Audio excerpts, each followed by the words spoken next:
இளையராஜா கூட்டமைப்பினுடைய உயர்மட்ட குழு உறுப்பினர், சுழல்முறை தலைவர், தமிழ்நாடு தொடக்க கல்வி ஆசிரியர் இயக்கங்களின் கூட்டு நடவடிக்கை குழு சார்பாக 31 அம்ச கோரிக்கைகளை வலியுறுத்தி பல கட்ட போராட்டங்களை நாங்கள் நடத்தியிருக்கின்றோம். வருகின்ற 30/9/2024 மற்றும் 1/10/2024 ஆகிய 2 நாட்களில் கோட்டை முற்றுகை போராட்டம் நடத்துவதாக உறுதி செய்யப்பட்டு அதன் வகையில் அழைப்புதல்களை அளித்தோம். கடந்த திங்கட்கிழமை அன்று வெள்ளிக்கிழமை அன்று மாண்புமிகு பள்ளிக்கல்வித்துறை அமைச்சர் அவர்களுக்கு அதனை தெரிவித்தோம். அதை தெரிவித்த பிறகு மாண்புமிகு கல்வித்துறை அமைச்சர் அவர்கள் முதல்வரிடம் அறிவிப்பை வெளிவிட்டு அரசாணை பற்றி விவாதம் செய்யப்பட்டு அதன் வகையில் எங்களை அழைத்து பேச இன்று அழைத்திருந்தார்கள்.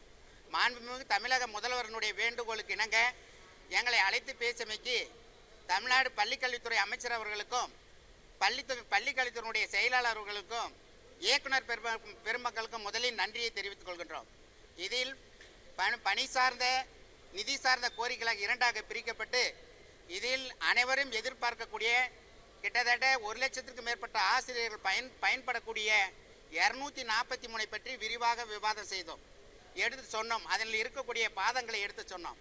அதன் வகையில் நம்முடைய மாண்புமிகு பள்ளிக்கல்வித்துறை அமைச்சர் அவர்கள் தெளிவாக புரிந்து கொண்டு அதற்கு மிக விரைவில் ஒரு நல்ல முடிவை அறிவிப்பதாக தெரிவித்திருக்கிறார்கள். அதோடு நிதி சார்ந்த முதலமைச்சரிடம் தெரிவித்து அதற்கு ஒரு நல்ல தீர்வு காண்பதாக அறிவித்திருக்கிறார்கள். அதோடு நிதி சார்ந்த ஆசிரியர்களுடைய பிரச்சனைகளை எடுத்து பேசுகின்ற பொழுது இந்த 5400 சம்பந்தமாக தர ஊதியத்தை பற்றியும் அதே போன்ற பீலிட்டு முடித்த ஆசிரியர்களுடைய பிரச்சனைகளை பற்றியும் அதே போல இடைநிலை ஆசிரியர்களுடைய ஊதியங்கள் கிட்டத்தட்ட ஒரு 25 ஆண்டு காலமாக காலதாமதம் ஏற்பட்டிருக்கிறது. மத்திய அரசு பள்ளி ஆசிரியருக்கு இணையான ஊதியம் தமிழ்நாட்டில் பணிபுரிகின்ற இடைநிலை ஆசிரியர்களுக்கு வழங்கப்பட வேண்டும் என்பதுதான் எங்களுடைய பிரதான கோரிக்கையாக இன்று வரை நாங்கள் பேசிக் கொண்டிருக்கின்றோம்.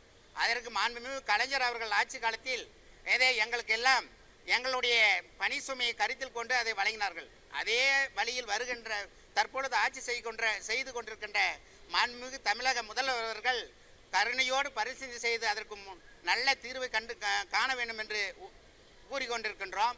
அதோடு இன்றைய நிலையில் அமைச்சருடைய பேச்சுவார்த்தையும் இயக்குனர் பெருமக்களுடைய அணுகுமுறையும் செயலாளர்களுடைய அணுகுமுறையும் சிறப்பாக இருந்தது. அதோடு இன்னொரு கருத்தையை நாம் சொல்லுகின்றோம். வருகின்ற 27ஆம் தேதி அன்று மாண்புமிகு தமிழக முதல்வர் அவர்கள் பாரத பிரதமர் அவர்களை சந்திக்க செல்வதாக உறுதி கூறியிருக்கிறார்கள். நம்மை தமிழ்நாட்டை பொறுத்தவரை பள்ளி கல்வித்துறையில் நமக்கு நிதி அளிப்பது ரொம்ப மிக குறைவாக இருக்கின்றது. அதை உடனடியாக பெற வேண்டும் என்ற எண்ணத்தோடு செல்கிறார்கள். நம்மை பொறுத்த வரைக்கும் ஆசிரியர் கூட்டமைப்பு எப்பொழுதும் கோரிக்கைகளுக்காக போராடக்கூடிய சங்கம் அல்ல. இதில் மாணவர்களுடைய கல்வி நிலையிலும் நாங்கள் பார்த்து கொண்டிருக்கின்றோம். அதோடு அரசு இன்னைக்கு நிதி நிலையில் எவ்வாறு கஷ்டப்பட்டு கொண்டிருக்கிறது நாங்களும் பார்த்து கொண்டு தான் இருக்கிறோம்.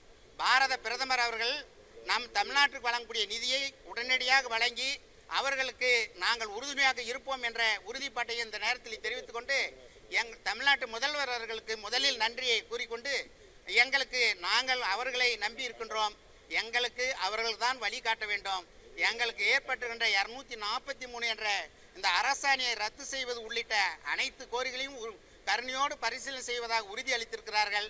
அதன் மத்திய அரசினுடைய நிதியை பெற்று எங்களுக்கு நிதி சம்பந்தமான கோரிக்கைகளை நிறைவேற்றுவதாக உறுதி அளித்திருக்கிறார்கள் என்பதை இந்த நேரத்தில் தெரிவித்துக் கொள்கின்றேன்.